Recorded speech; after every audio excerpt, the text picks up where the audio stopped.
চলতি মাসের প্রথম দিন থেকেই শুরু হয়েছে ঢালিউডের অন্যতম সফল নির্মাতা মালেক আফসারির নতুন চলচ্চিত্র পাসওয়ার্ড।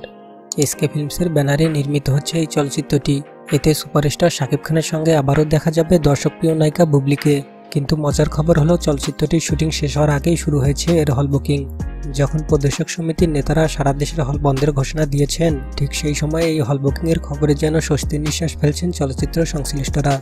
গতকাল শনিবার পর্যন্ত প্রায় 9টি হল বুকিং হয়ে গেছে বলে জানিয়েছেন পাসওয়ার্ড ছবির সহ-প্রযোজক মোহাম্মদ ইকবাল। এই বিষয়ে তিনি বলেন, চলচ্চিত্রের এই ক্রান্তিকালে ইতিহাস গড়ছে পাসওয়ার্ড। শুটিং শুরুর পর থেকেই চলছে হল বুকিং। শনিবার পর্যন্ত প্রায় 9টি হল, এরই মধ্যে সবচেয়ে বেশি রেন্টালে বুকিং হয়েছে। 80 দশকে আমাদের চলচ্চিত্র হল মালিকরা এভাবে শুটিং চলাকালীন সময়ে বুকিং করতেন। পাসওয়ার্ড 80 দশকের ইতিহাসে পুনরাবৃত্তি করছে, আর এরই মধ্যে ছবিটি আছে বেশ আলোচনায়।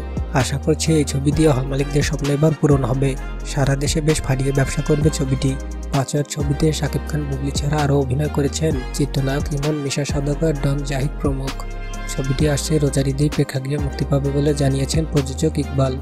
বন্ধুরা, 80 দশকের ইতিহাসের পুনরাবৃত্তি ঘটালেন ঢালিউড সুপারস্টার শাকিব খানের বিগ ধামাকা ছবি পাসওয়ার্ড। ছবিটি নিয়ে আপনারা কতটুকু এক্সাইটেড তা অবশ্যই কমেন্ট করে জানাবেন।